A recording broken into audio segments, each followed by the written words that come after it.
La explotación minera en El Salvador inicia desde la época de la conquista, pasando por manos europeas y estadounidenses como Charles Booters y Commerce Group, llevándose miles de vidas salvadoreñas consigo. El cianuro no provoca, no tiene reacciones mutagénicas, no hay malformaciones en el cuerpo por el cianuro, ni tampoco es cancerígeno, ¿verdad? El cianuro lo que hace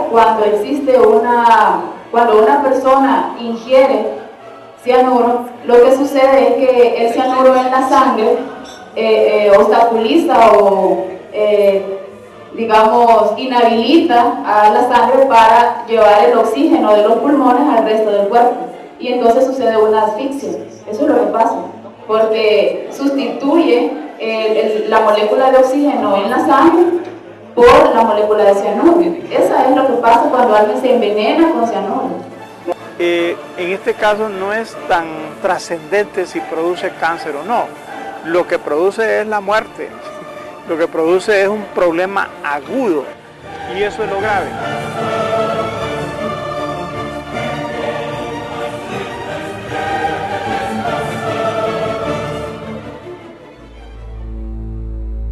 Tras el descubrimiento y conquista de América, la industria minera constituyó la principal fuente de recursos para la Nueva España, virreinato al cual pertenecía el territorio salvadoreño.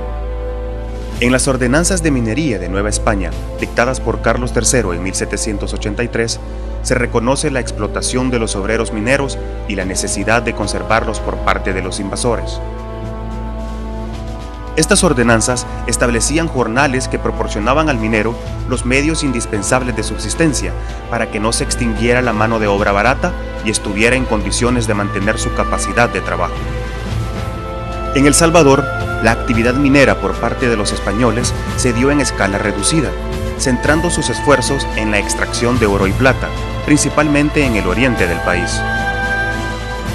Las minas de Tabanco fueron las primeras en ser explotadas a mediana escala alrededor de 1780, cuando los pobladores la trabajaron desde la superficie, prolongándose su actividad minera hasta las guerras de independencia por parte de la familia Herrera de Honduras.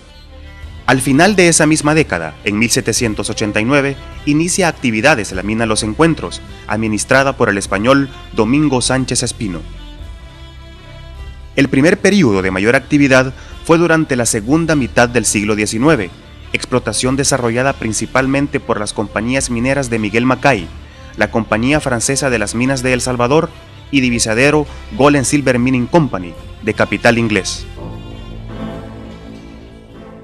En este periodo, para la extracción del oro, se utilizó el azogue, nombre popular del mercurio, el cual fue reemplazado durante la primera década de 1900 por el proceso con cianuro, perfeccionado e implementado en nuestro país por el estadounidense Charles Booters, ingeniero en minas, que en 1908 fundó Booters Salvador Mining Company, compañía que inicia la expansión norteamericana en El Salvador.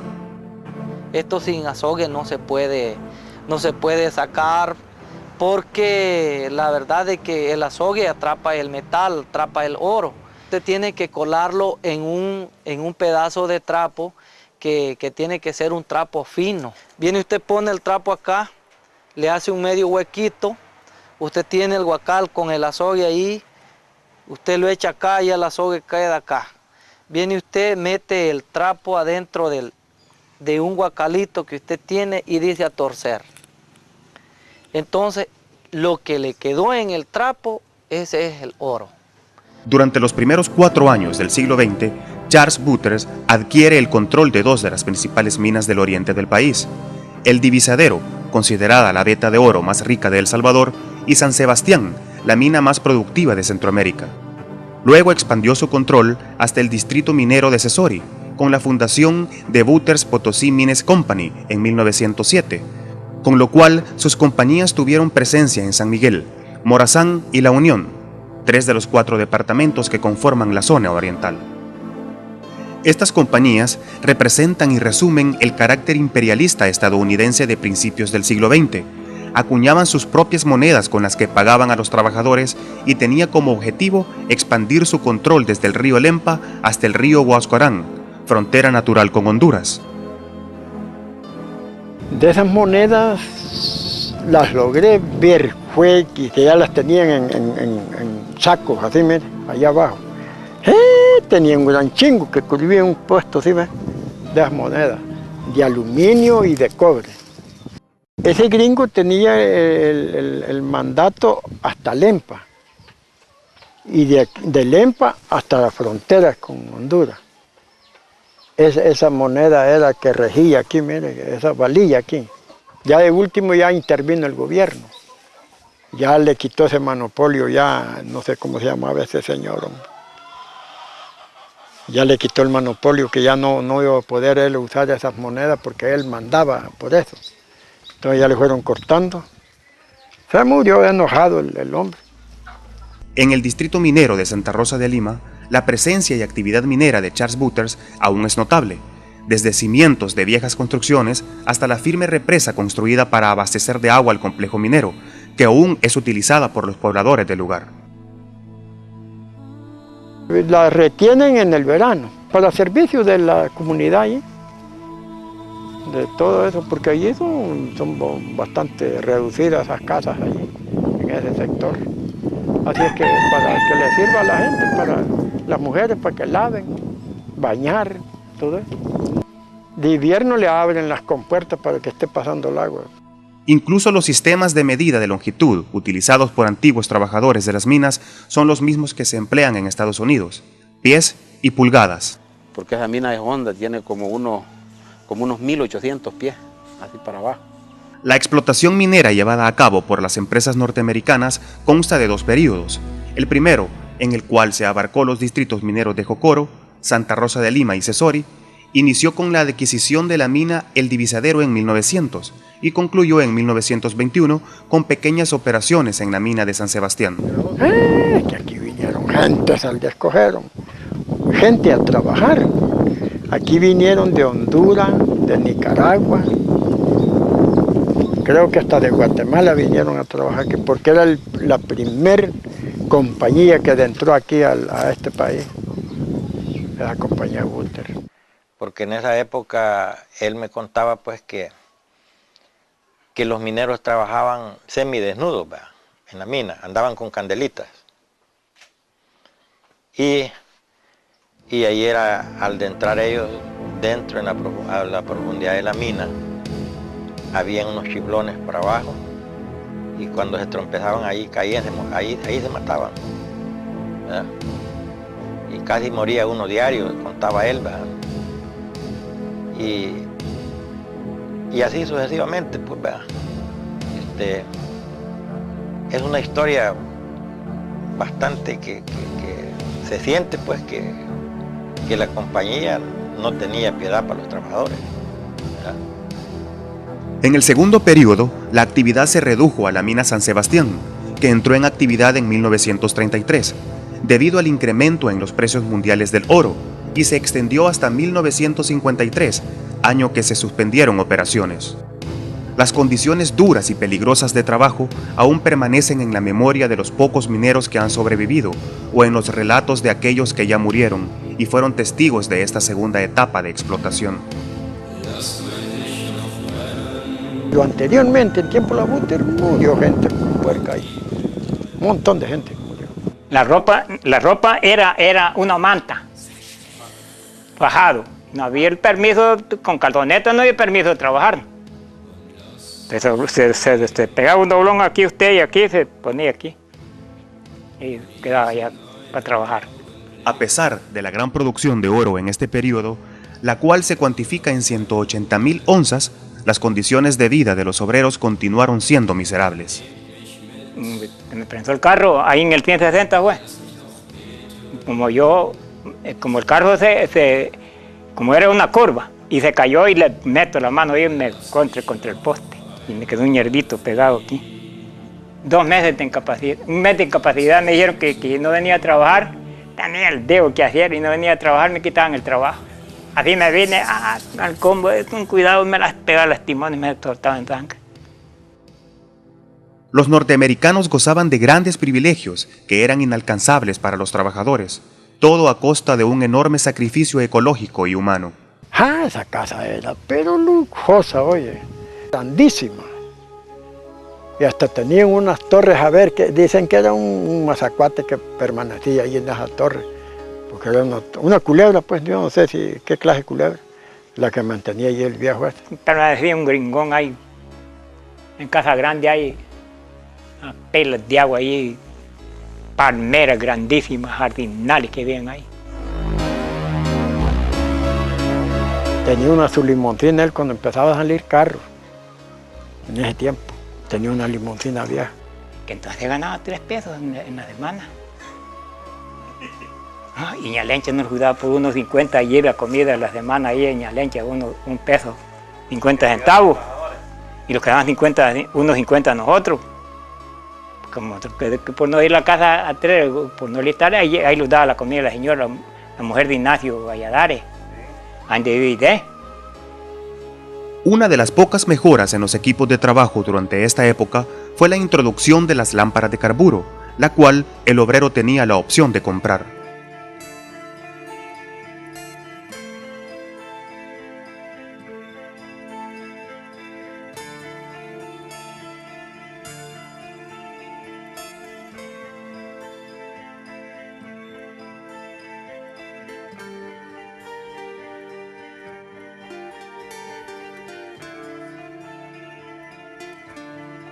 Y de allí mandaron ese juego de lámparas que le dicen Fuber de Estados Unidos.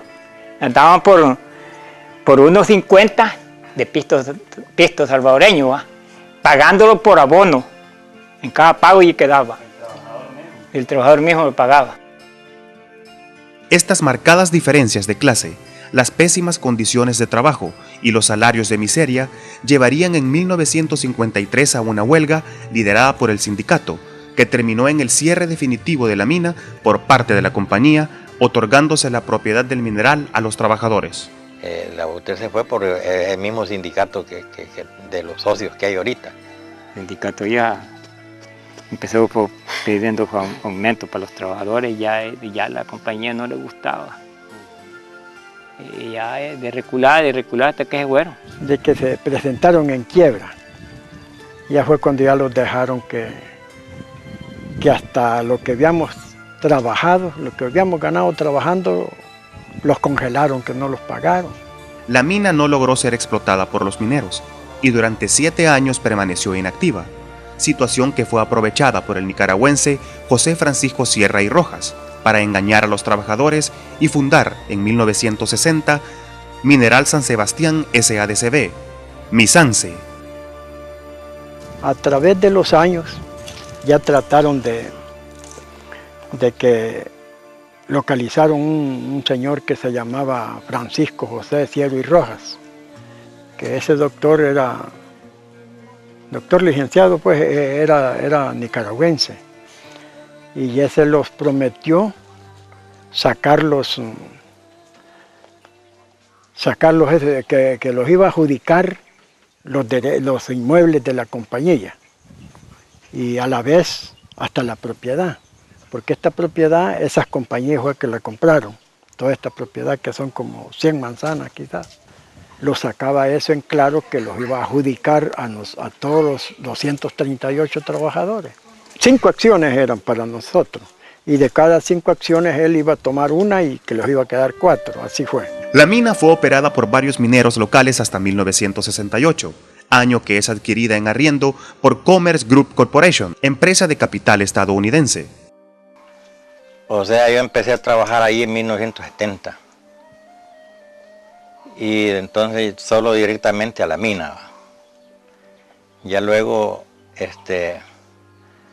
cuando nosotros entramos haciendo limpieza. Ya luego se fueron descubriendo los topes donde ya había brosa para la compañía. El control de la mina San Sebastián por parte de Commerce Group se consolidó en 1973, año que adquirió el 82.5% de las acciones. El capital social restante lo mantienen antiguos mineros. Francisco José Sierra y Rojas. Él tomó las 4 acciones, hizo el tratado con la compañía que estaba puntual, pues, hizo el tratado, él vendió todas sus acciones porque él le ascendió como a 238 acciones de él solo, y nosotros 4 acciones cada uno. ¿No? Que así los quedamos, que con esas 4 acciones, pero eso no significa nada porque hasta el momento no se ha visto nada. Bueno, ya él hizo el tratado con la nueva compañía esta que vino, ya hizo el tratado con el señor, que por cierto se llama, que aquí le mientan el nombre, pues que le llaman Máchula. Entonces hizo el tratado, el hombre ese le compró todas las acciones, pero ya fue a la esposa, porque el señor ese tuvo muerte repentina. A la esposa le compró todas las 238 acciones. ¿Y qué pasa? Que el Máchula es el socio mayor y él ya hizo las cosas a su manera. Ya no valió nada de los demás, de la incorporación de los demás socios. Simultáneamente, en 1971, la mina Montecristo en el Divisadero inició nuevamente operaciones después de casi 11 años de inactividad.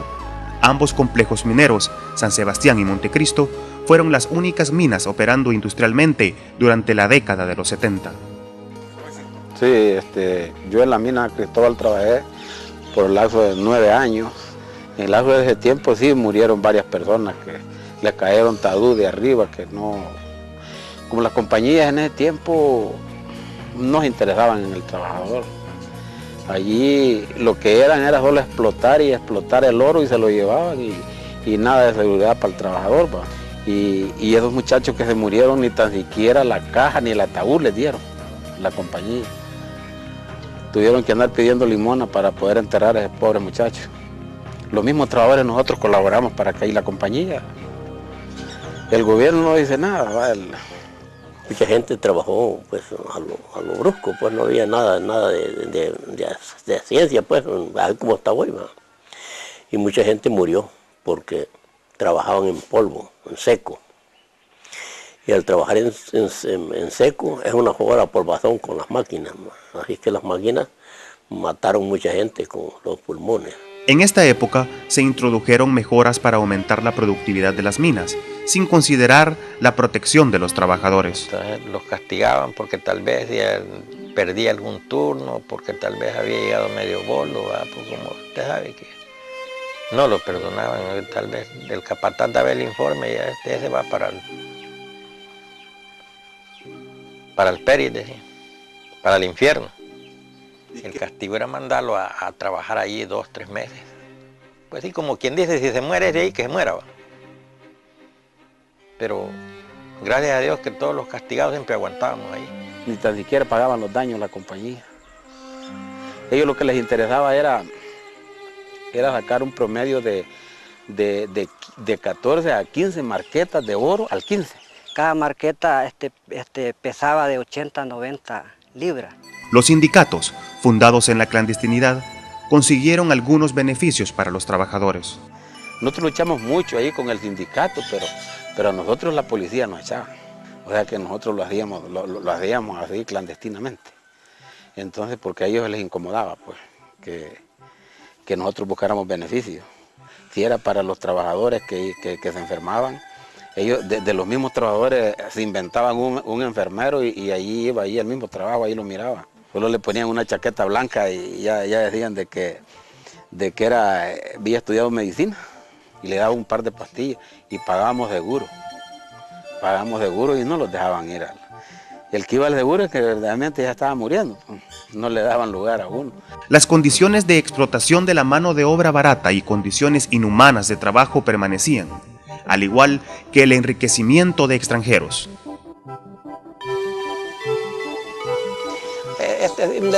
Un solo desastre, pues. Como le digo, aquí el americano, él mata a la gente, se beneficia a él y se va. Aquí hubo un señor que todavía ahí está, otros dos peruanos, se llevaron 8 barras de oro. De allí se lo llevaron y se fueron. El mineral era un entusiasmo para cada trabajador, porque los trabajadores prácticamente por un salario mínimo, por un salario que no valía nada, se quitaban la vida muchas personas. Murieron muchos aterrados, picados de los pulmones, con una enfermedad que le dicen silicosis, ¿verdad? Entonces mi papá murió así, mi hermano murió así, Juan Rosa. Entonces lo que le quiero explicar es que no solamente ellos, allí murió medio mundo de esa enfermedad. Había momentos que había que untarse limón aquí para ver de aguantar y había que sacarlo porque no se moría y una sola diarrea. Tales situaciones culminan en un nuevo conflicto laboral que se desata en la mina de San Sebastián en 1978, llevando a una huelga general de trabajadores y a mantener encerrados dentro del plantel a los extranjeros durante varios días. Quedamos cuidando nosotros, ahí va. Unos garrotes. con unos palos ahí. Garrote cada uno. Cuidando ahí. No dejaban ir ni un gringo. No dejamos ir ni un gringo. Estaban todos embodegados adentro. Estaba pintón, hombre. Que los dieran, que los liquidaran el tiempo. Y ellos dije que no pagaban ni un 5.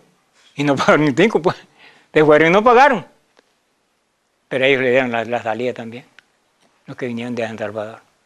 ¿Los militares? De los militares. No, ahí no pudimos nosotros. Ellos dieron salida. La huelga termina con el desalojo de los mineros por parte del ejército, que responde al llamado de los estadounidenses, y con la posterior adjudicación de Misance a los trabajadores por orden judicial. Y vino el ejército venía a barrer con nosotros, pues. Pues mira que ellos hablaban por teléfono que los estaban matando los trabajadores aquí. y viene la expedición de San Salvador, y le viene la expedición de San Salvador y los hayan tomando whisky con gallinas y lomos de chancho comiendo y bebiendo whisky allí. Así dijo, así es que dijo el director que venía. Los están matando los trabajadores. En 1979, Roberto Villatoro, exdiputado por el Departamento de la Unión en el período 2003-2006, mediante engaños a los trabajadores se apodera de la mina. Entonces entró Roberto Villatoro ya a hacer conquista pues, con los trabajadores, a negociar que cómo podía darle entre a trabajar a esta compañía aquí. Pues. Entonces ellos empezaron pues de que a las reuniones y empezó el que les iba a ir dando un dinero por lo que la compañía anterior que no les había dado nada. Y él les dio 100 colones cada uno, y me recuerdo yo que les dio 100 colones cada uno. Y empezaron pues hasta que al fin pum, se metió a trabajar. Entonces parece que 2 años sola la mina, quedaron cuidándola, entonces ya entró don Roberto Villatoro.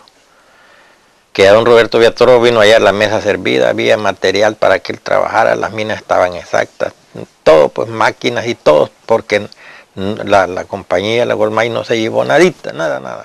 A causa del conflicto bélico y la convulsión social imperante en El Salvador, la represión de la Guardia Nacional hacia los mineros y los pobladores en general termina con el incendio del plantel en 1982, dando fin a casi 80 años de explotación y abuso minero.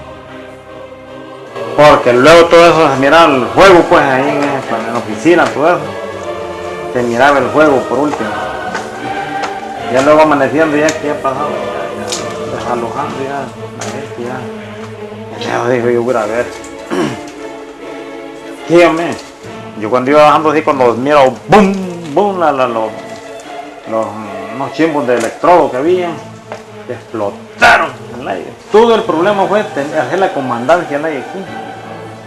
Porque la guardia aquí salía, mire, de parte tarde de mañana ya salía a golpear gente que tal vez vivían desde la venta de guaro, a golpearlo, de que varias gente mataron así pues. Un señor ahí lo mataron de la golpeada que le pegaron porque vendía guaro. Murió de eso el señor luego. Y esto que delante de la mamá le pegaron a golpear a la viejita, que estaba viejita. Bueno, que no, al principio cuando empezó, no, de Santa Rosa venía la guardia, el día de pago. Y como el día de pago ya empezaban fulano y tal, para pagarle, fulano y tal. Ahí estaban oyendo y no más, y al que, pues ahí no más. Y ese estaba servido, que ya agarrado.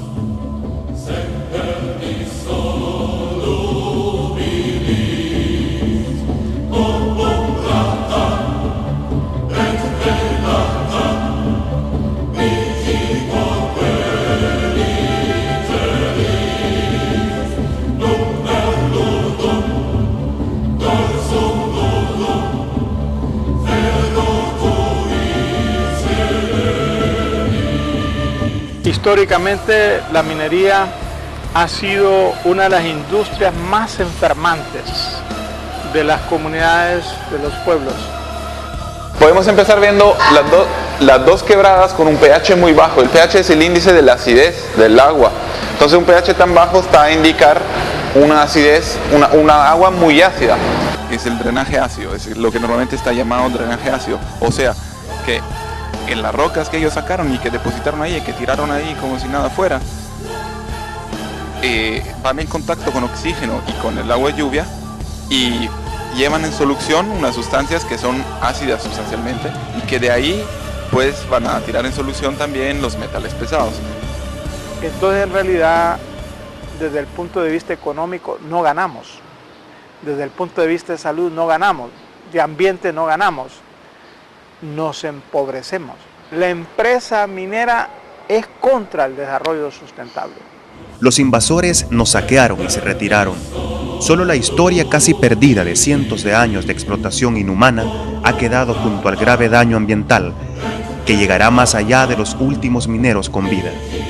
Para las transnacionales no ha sido suficiente tanto sacrificio y las exploraciones en busca de oro continúan en la actualidad. Más de 30 licencias de exploración a lo largo de la zona norte han sido concedidas por el gobierno salvadoreño.